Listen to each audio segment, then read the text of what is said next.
Today's special guest is guest number 100 on the 100th episode of the show, Steve Trevino. Welcome, Steve. Well, thanks for having me, guys. I think you picked a good one. Me, 100. Let's do it. Awesome. Would you mind giving our listeners the 411 on who you are and what you do and kind of what brings you to the show today?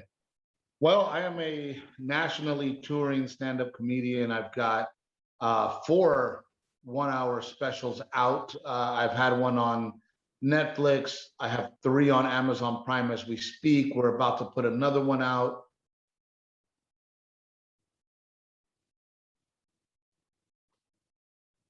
Been doing comedy my whole life, and here we are touring.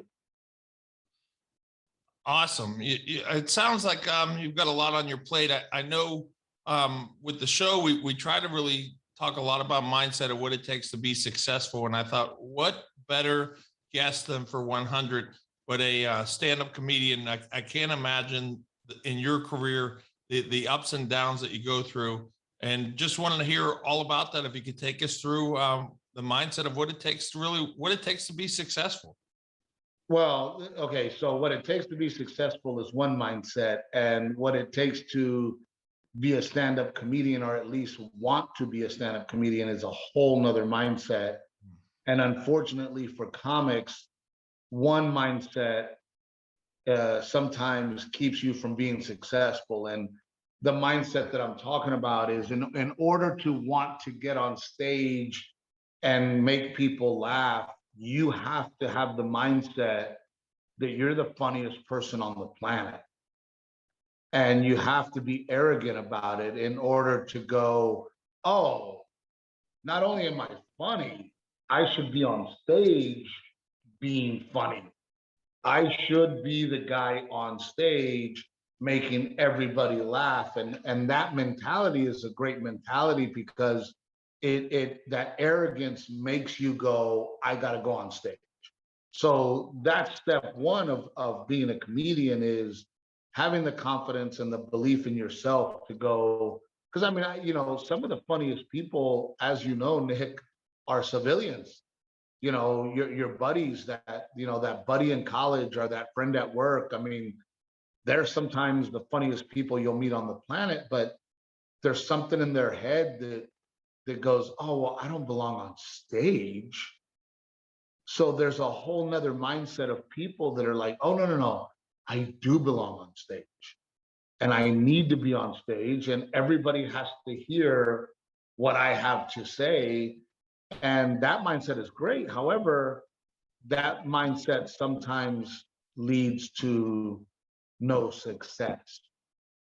And the reason being is because they're so close-minded to learning from others, from watching other comedians and adapting and changing and growing, because in their head, they're already the best.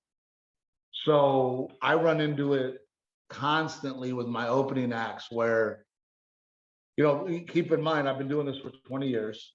I have 5 one-hour specials out. I've written for the likes of Clint Eastwood. I've written for TV shows. I've created shows for people like Pitbull. I have the credits. However, I will talk to a young comedian and go, hey man, maybe you do this. And they'll argue with me. They'll go, oh, no, I can't do that. Well, you know what? You're telling that joke wrong. Oh, no, it has to be told like this. Well, maybe if you present it like this. Oh, no. I know. And it's like, bro, you're my opening act. You're selling 0 tickets. Maybe I know something that could help you. And what has made me successful is, number one, the mantra that I tell my son every single day is work hard and never quit. That in my head is part of my success, but also being adaptable, being able to realize that I don't know the social media game. Maybe somebody else does and they can help me, and I want to learn how to do that. Maybe what I've been doing hasn't been working because I haven't advanced in my career. What can I do different?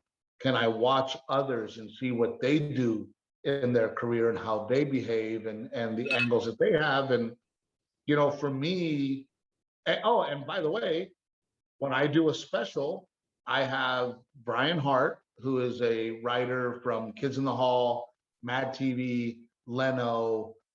He helped run Blue Collar TV, the Jamie Kennedy Experiment. I hire him to help me with my act, and I'm open enough to listen to him. And a lot of times, Brian will come to me and say, "Hey, man, change this line to this." And in my head, I go, he's out of his mind. That's not going to work. But I have the courage to walk on stage and try it. And because I trust him, and then to find out that he was right. So that's kind of the being adaptable, working hard, and never quitting. And it sounds like there's humility baked in there too, like a lot of humility to understand when someone is giving you critiques that really they're trying to help you. And it sounds like that's what you try to do with the younger comics too, is kind of Yeah, guide no, them the right way.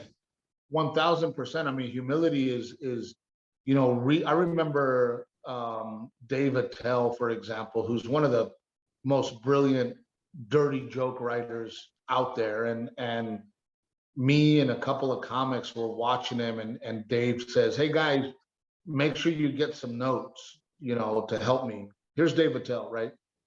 So me and two other comics are sitting in the back, and we're watching his act, and none of us could come up with any notes. That's how great it was. And then afterwards, Dave Attell goes, "It's shit. It's horrible. Oh my God, what do you guys got?" And the three of us were looking at each other like, uh-oh.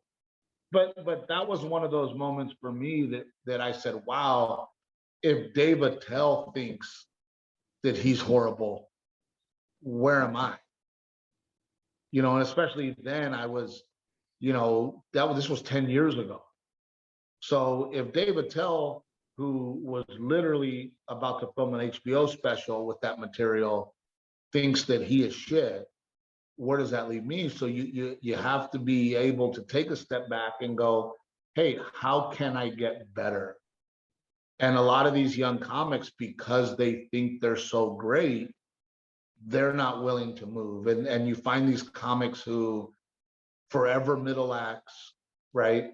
And they're always the middle act, and they go, I don't get it. How come I'm not the headliner? And it's like, buddy, what's the definition of insanity? You're doing the same thing over and over and over and over again, and you're expecting different results. Well, it's not changing, man. You need to change.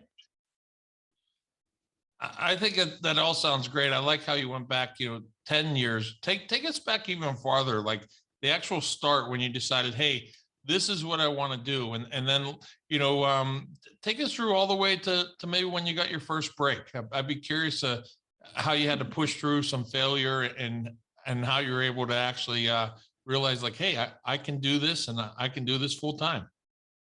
Well, first of all, I'm still waiting for my big break, and we'll talk about that too. But for me, and I love telling this story, my dad is a Vietnam vet. He's a pipe fitter, he's a welder, and all his friends, my uncles, my cousins, all the guys that are his age that I hung around with are, and you're from Pittsburgh, so I mean, some of the toughest, Marlboro Red, Budweiser drinking guys that you'll ever meet.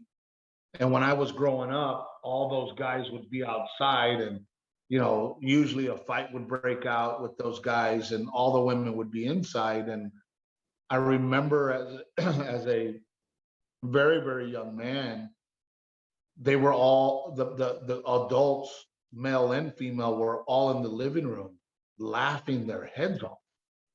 And for one, I had never seen my dad and his friends and my uncles laugh, number one, yet alone with their spouses. And I looked at the TV, and there was a man named Richard Pryor on HBO.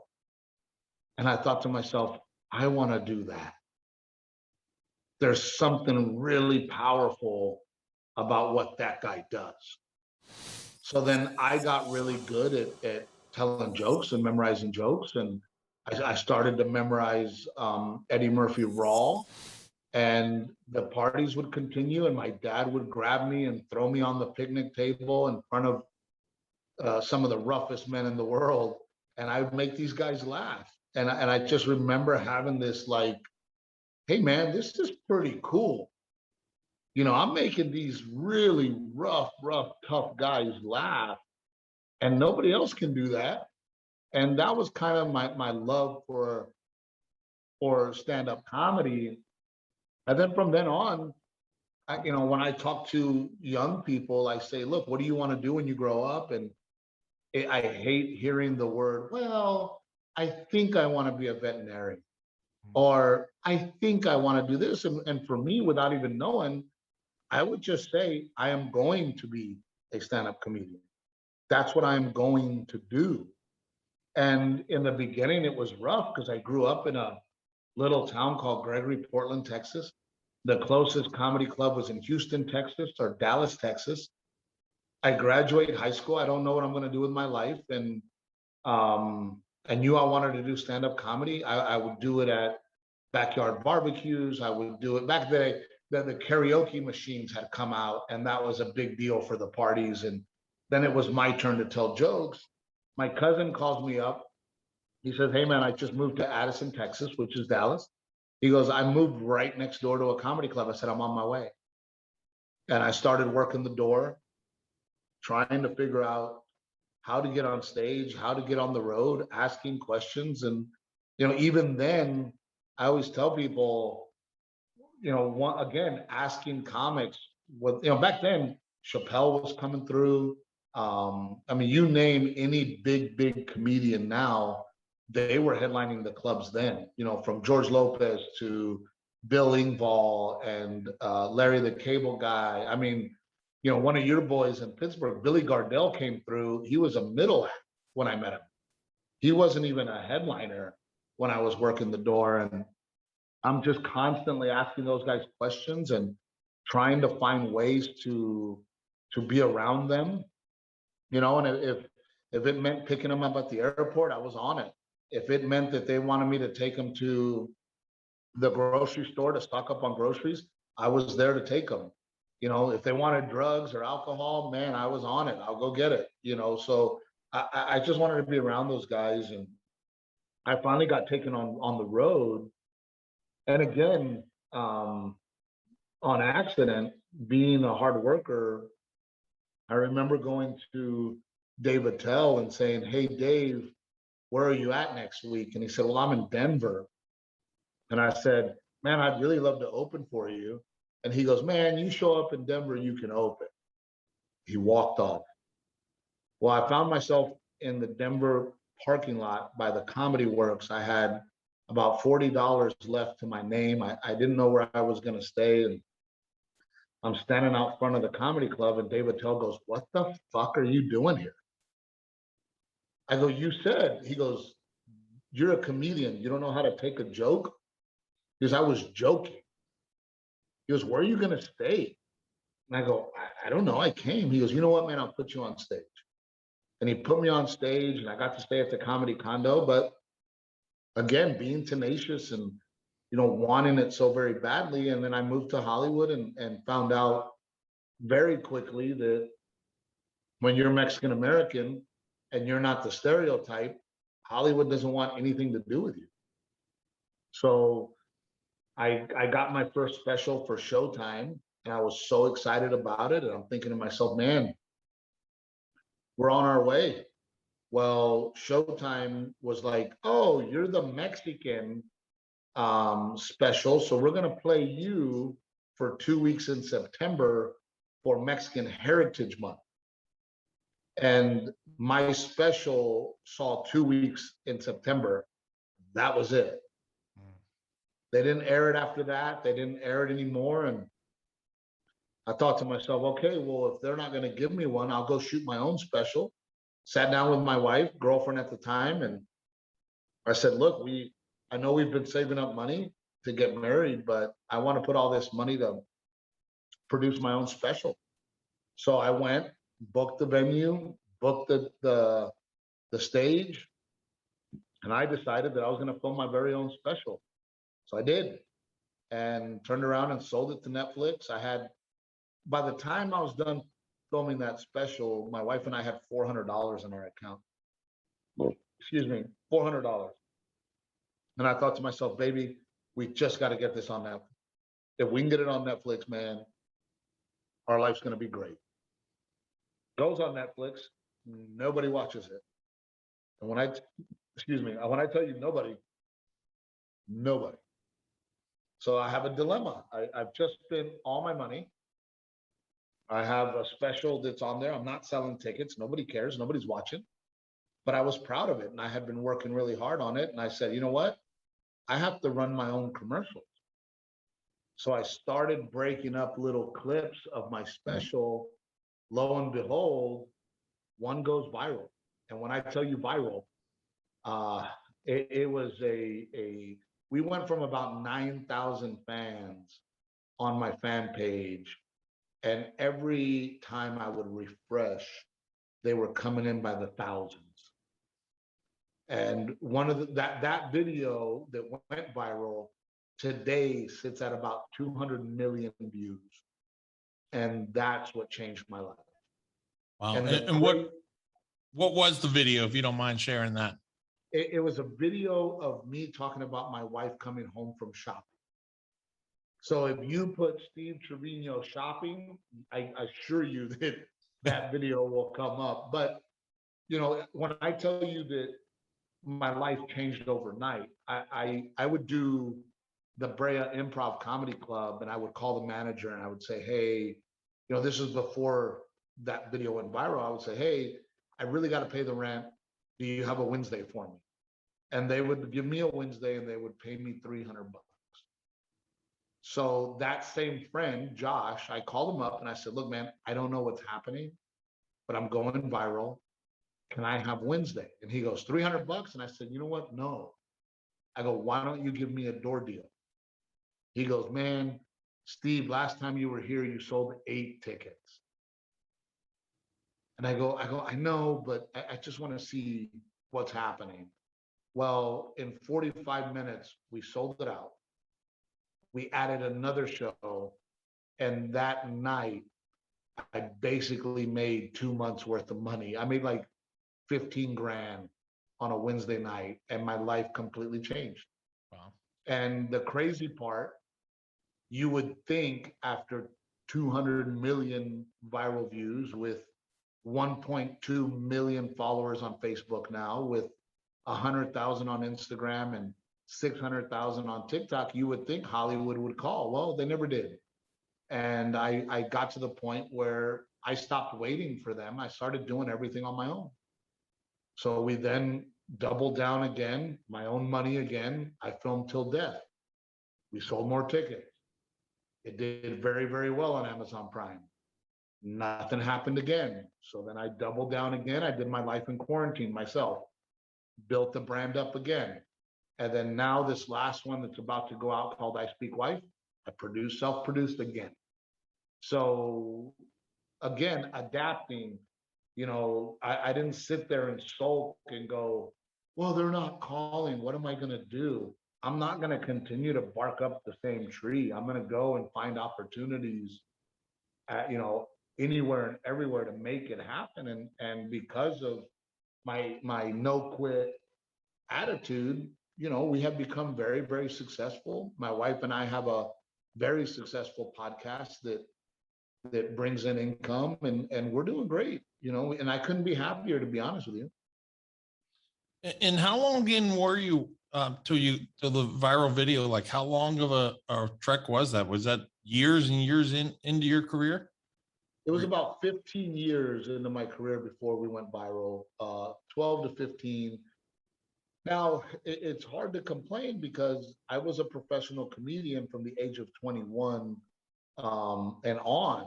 Now, what I mean by that is that was the only job I had. I would tour. I was, you know, what you called a $1,500 a week act. So I wasn't poor, but I'm living in LA making $1,500 a week, and, you know, schlepping merch on the side, and, you know, making a couple $1,000 a week, but I'm 1099. So after agents and managers, I was making $1,000 a week and hustling and trying to figure it out. My wife had a job. And so, excuse me. So as a professional comedian, I was doing it. I just wasn't making it. So, if I were to say my big break, well, my big break was an opportunity I gave myself, and I think that a lot of people in business, they keep waiting around for something magical to happen, and they don't realize that in order for something magical to happen, you have to make it happen. Yeah, and I like how you said about your mantra. Our mantra in our house is exactly what you just said, and make it happen. That's our mantra, our family mantras. And I think that's important, because you're right. You can't sit there and wait for things just to happen. You've got to get out there and create your own opportunities. And, even after the success that you've had, I like what you said about doubling down right now and self-producing, and you've done it, 3 times. And I'm sure if it takes you 3 more times, you're in it. You're gonna keep doing it and switching gears till you get the people you really want to notice you to notice you, right? Yeah, and it's happening, and we have a bigger agent now, but I'm also very blue collar, and I think that the Hollywood executives aren't looking for blue collar. However, the blue collar people tend to be the most successful. You got guys like Billy Gardell and Bill Burr and all the blue collar guys, obviously. Kevin Hart, who's a very regular guy. I mean, now he's superstar Hollywood, but he was regular guy, middle America guy, and the industry has missed on all those guys. You know, George Lopez didn't get on HBO until he had a TV show. Jerry Seinfeld didn't get Seinfeld until he was in his early 40s. They missed on Jerry. They missed on Kevin Hart. They missed on Cat Williams. They missed on all the blue collar guys. I mean, the blue collar guys produced Blue Collar, the movie. Nobody wanted it. And today, those are some of the biggest stars in comedy and one of the biggest selling movies of all time.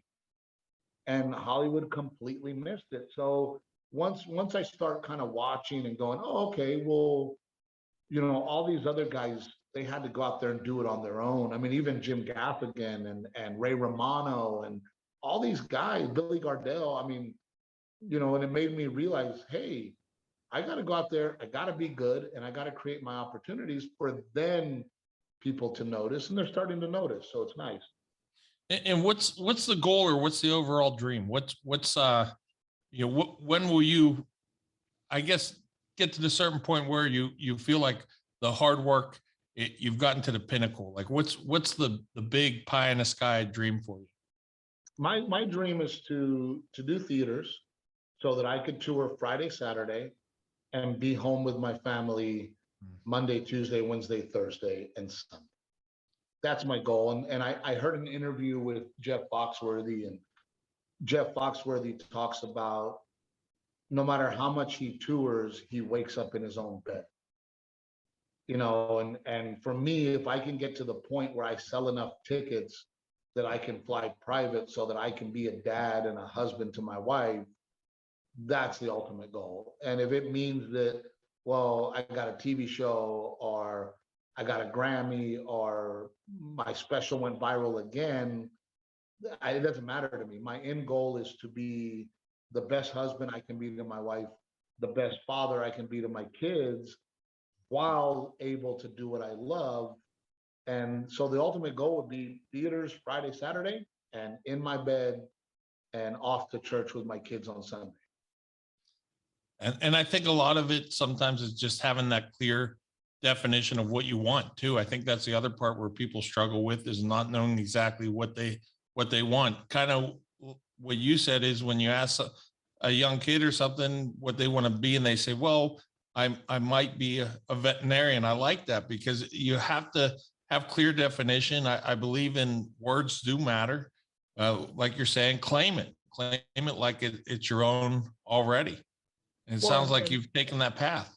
Absolutely, but there's also the humility and the understanding to go, hey man, right now I tour Thursday, Friday, Saturday, and if I end and I make an amazing living doing it, and my kids and my wife and everybody's has a beautiful roof over their head, and you know, I also have to realize that, hey man, life's pretty freaking good, and I have to appreciate the moment, you know, because there was times in my career where I wasn't appreciating the moment. I wasn't appreciating the struggle. I wasn't appreciating being a single guy doing stand-up comedy, touring the country. All I could see was success. I need success. I want to be successful, instead of enjoying, hey man, you're in your 20s. I'm not saying I didn't enjoy it, but I didn't, you know, I had a lot of fun, but mentally my mind was not there. My mind was, how do I get to there?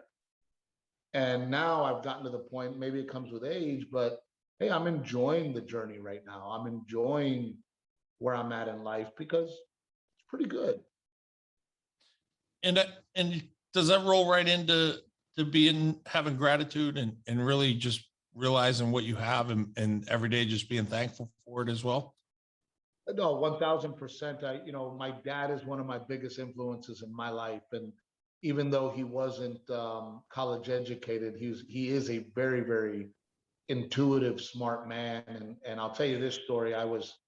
We were at the River Center Comedy Club, which is in a mall in San Antonio. It's no longer there. And my dad had come to a show. I was an opening act, and I had to do radio on Friday morning at 6 a.m. And my dad is in the bar drinking, and across the hallway was a movie theater, and all these men were working at night laying carpet. And it's probably 1 o'clock in the morning, and my dad goes, "Hey man, you have radio in the morning. Why don't you call it a night?" And I go, "Dad, it's just radio. Who gives a shit?" And he goes, "Do you see those guys over there? Do you see what they do for a living? Those guys are here all night laying carpet, and you're not willing to do your job and go do a fucking radio station in the morning?" My dad goes, "Something's wrong with you." And it made me realize at that moment, he's right, man. I could be doing something else. And I better make it to radio because those guys made it to do that. And I have to be at radio for an hour, and then I can come back and go to sleep. I'm a dick. So a lot of that gratitude comes over time, making me realize that, hey man, a lot of guys do a lot of things for their family. You know, the men in the road during the summer, out there in the heat with a hard hat and jeans and boots, those guys are real men. They're doing that. They don't want to be there. They don't think it's fun, but they're doing it for their family. And if I get to do this for my family, damn it, I better be grateful. I better be gracious, because that guy, when he wants to laugh on the weekend, he's going to come see me and forget about the fact that he busted his ass all week in the heat in the street, almost getting hit by cars on the asphalt. Then when I show up to work, I better do my job. And that's why I always try to have a reasonable ticket price. I always try to give the best show that I can give. I don't drink on stage. I don't go on stage drunk. And afterwards, I am right out there ready to shake everybody's hand to thank them for the gratitude. I'm grateful, and I want them to know that. And you talked about the journey too, and appreciating the journey. Do you take time to celebrate your big victories? No, because I am a worker. I love to work. A lot of people do not love to work. I love to work. Every day I wake up, I don't watch TV. You know, I live on 11 acres. So yesterday I was cutting the grass and weed eating and spent my time working on a different project. I replaced some sprinkler heads. I want my home to be perfect. So I'm always working on my home. I dabble in real estate, so I'm always working in real estate with what I got going on over there, whether it's a podcast or a radio interview or a TV interview. I'm always doing something. So I do take time to squeeze my kids. I do take time to eat dinner at the end of the night at a table with my family, little moments like that. But I love to work, and as you know, you're a hardworking guy, you're a successful guy. The successful part of it is I just like to work. I remember, Tony Robbins on an interview, Tony Robbins, right? The big Sure. motivational speaker. Somebody went to him and said, "Oh my God, how does it feel to own islands? You own islands and you have houses on those islands and you have the big houses. How does it feel to live like that?" And he goes, "I don't know. Ask my maid. I'm on the road. I'm working. I love to work and I love to be on stage, but I also love to do manual labor and I love to be out in the yard or working on my home. And I always say, what did I do today to make my life better? Did I sit on the couch? It's the same reason I don't spend the entire Sunday watching football. That's a wasted day to me. I'll stop by and I'll see what's going on. I'll maybe watch a half and eat lunch. But to me, every day is valuable. I know that we're going to die. And I know that I'm going to get older. And I take advantage of every single day. And that also comes with a mindset. Yeah, I think it does. I think you sound like you're very self-aware too, that you understand what makes you tick, what makes you go, what you need out of each and every day. And sounds like your family's a big part of that as well. And I think that's important. I would imagine through the ups and downs, having that support system of your wife next to you was a big deal. Huge, huge. I mean, I was down a horrible path. I'm in my college years. I'm on the road. I'm touring the country. I get free booze and usually free women, and I'm on stage. And my life was not going in a very good direction. And I fell in love with this girl. And I always talk about it where I go, I in the beginning I hated her for making me love her. I truly hated her for making me love her because it started to change me and it started to make me more responsible and it made me more driven. And then I had kids, and then, oh my gosh, my wife's an amazing mother to these kids, and I have to live longer. So let's lose weight. Let's get our physical fitness. And, so there was all these changes that came because I love my wife and kids so very much. And I'm not going to name any names, but recently I talked to a very, very successful comedian friend of mine, and I was really concerned about him because he found himself in rehab for the third time. And I called him up and I said, "Hey man, are you okay?" And he goes, "Steve, I don't know if I am." And I don't, and he could not be any more successful. And that's why I don't want to name his name. And I said, you have to love something else besides comedy. And once you love something else besides comedy, you now have to hold yourself responsible. And once that happens, and he goes, "Man, I've let women go through my fingers that I probably should have been with. And all I cared about was my comedy career." And I'm like, "Well, you now have your comedy career. Why not work on something else?"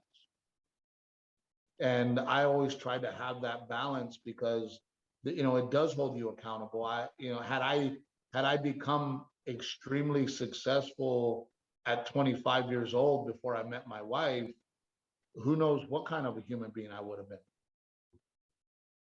To have nothing to be accountable for, to have all the money and success in the world. And what did I enjoy? Well, drinking and chasing women. Well, that's a bad path. Yeah, I think just the way you lay it out is, I think trying to cross over the business listeners that we have and the entrepreneurs to kind of what you've been through on your career, I think it makes perfect sense just talking about the hard work and the mentality of it. And you took us through the whole journey. I really appreciate it. Where can people get more of you, Steve, if they want to get more of you? Well, we got the podcast, Stephen Captain Evil. That's what I call my wife, Captain Evil. And that's a day-to-day, we do it every week. And it's basically, this is what me and my wife are going through this week. If you want to laugh and see some comedy, well, I'm all over Amazon Prime. We've got a new special coming out called I Speak Wife. If you don't have time to sit down and watch an entire special, man, go to my Facebook. There's a million clips that you can go through. Instagram, Twitter. People have been reenacting my bits on Twitter, which is a huge, huge compliment and really cool to see. However, sometimes I have to let people know, hey, that's my voice, by the way, because people don't even know it's my voice. They just see the people acting it out. But live is the best way to come and see me. Pittsburgh's one of my favorite towns. I'll be headlining the Mirage on December 9th in Vegas. So, and by the way, when you come to my shows, zero politics, zero religion. The one thing that I do at the end of my show, because I take it very personal, is I thank our veterans. And I make sure that the audience knows that our veterans matter, that we care about them, and that we have lost more veterans to suicide than we have in the Vietnam War. So I just try to make people a little aware that they need to thank that veteran that has provided us with our freedom. But other than that, man, it is laughter from the minute you sit down to the minute you leave. And I just enjoyed the whole conversation, Steve. Now we kind of get into the final phase here. I get to try and solve the equation to your success with 7 rapid fire questions. Are you ready for those? Always. All right. Best seminar or teaching you've ever been to? Life. Favorite item you bought recently under $100? Favorite item I bought recently under $100. I would have to say my Nerf gun that I played Nerf war with my son. Name an idol or hero of yours that you've met in person. My dad, Joe M. Trevino. Favorite book to give as a gift? Favorite book to give as a gift, probably Born Standing Up by Steve Martin. Something you do every morning? Coffee, exercise, and then execute my plan. Next one, I think you went over already, your personal mantra. Work hard and never quit. And place you go to decompress and reset. The ranch. Steve, thanks so much for your time. This was a great episode 100. It was our honor to have you as our guest today. Thank you very much. It's my pleasure. Thank you. I felt like I talked too much, but thank you for having me. All right. Thank you.